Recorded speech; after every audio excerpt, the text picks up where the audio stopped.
Hey everybody, welcome back to Groundhog's Garage. My name is Jim. Hey, I got a little something on my dash cam that you probably might find interesting. I caught a hit and run, so let's watch the video.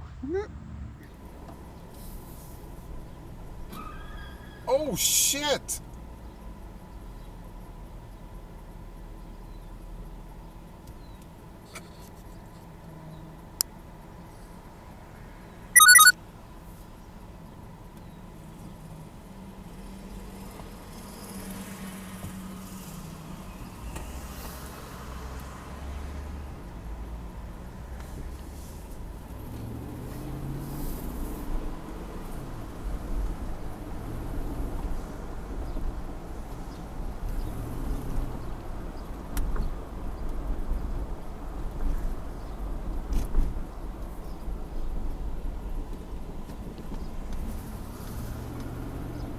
Welcome back.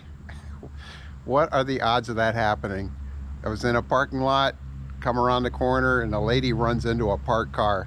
She was on her phone, and yeah, sheriff showed up about 10 minutes later, gave him the video, or at least gave him access to it. The file was so big I couldn't email it to him, but it's there.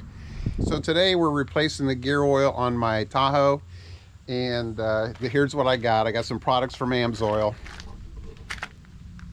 I've got the 80 weight 100% synthetic gear oil from AMSOIL, and then I've got the limited slip additive because my truck has a limited slip rear end.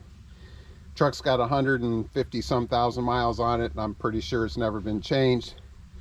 I'm going on a little trip, so I thought, well, I'll take a little bit of time and put this in. I'd ordered this stuff weeks ago, but I figured since we're going on a long trip, might as well put some fresh oil in there.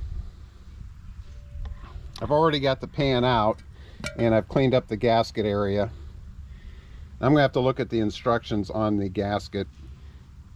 Typically, I put some RTV on this side and then leave the other side clear or clean, and then put it up.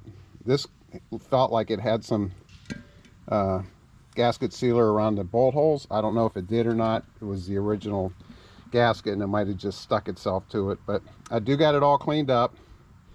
I'm going to clean the surface on the differential and put the gasket on here, and we'll load this thing up with the AMSOIL products, and I'll be done.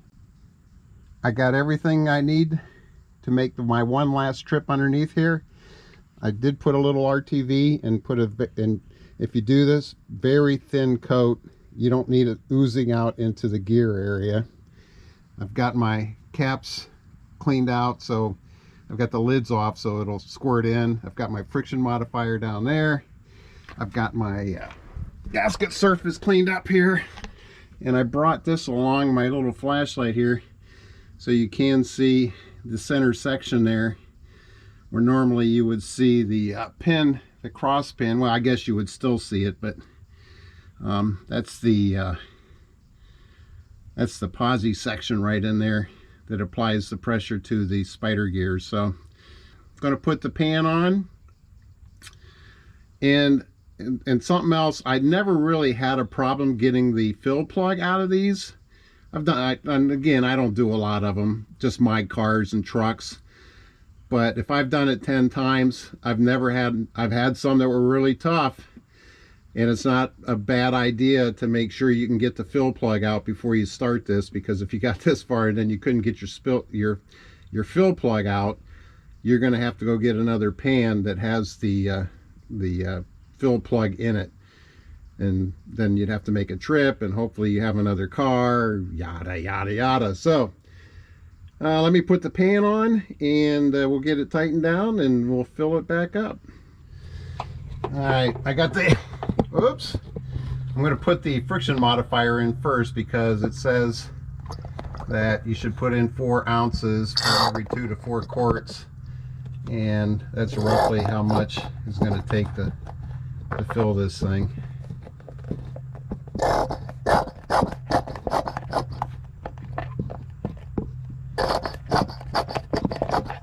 I think that's good. Oh, let's get this.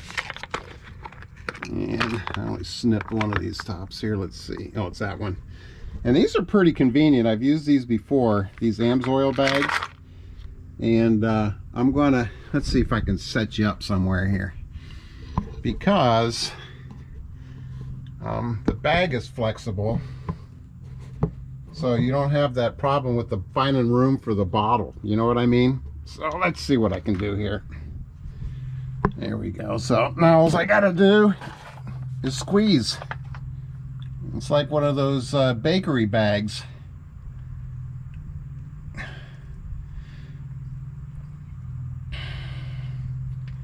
So I think you get the picture here. I'm going to put you down so I can use both hands. Bone dry. That's beautiful. It only takes a couple minutes. So now I'm going to switch the lid over to the next one, and we'll get that one in there. I don't know if it'll take the whole thing, but it might. All right, I'll be back in a minute. All right. Okay, so it took a little bit more than 2 bags. It's actually closer, almost 3. There's about this much in here, if that. So 3 bags it took for this differential. I've got the fill plug back in, and while I'm down here, when you're tightening these bolts, kind of go from side to side, crisscrossing. Don't get too crazy with it. This is pretty thick, but I didn't use my impact gun. I cinched them up with my impact gun, but then I took my ratchet and just tighten them down, because that gasket will start to set, especially when you got a little bit of RTV in there. There's a little bit of cushion, so I just kept going around until it felt pretty firm, and that was good. So there's no leak, even though it looks a little wet down here. This was just for me. But yeah, it's dry. I've got the fill plug in, and I will probably never have to do that again. Hey, thanks for watching. Click that subscribe button, turn on your notifications, and have a great day.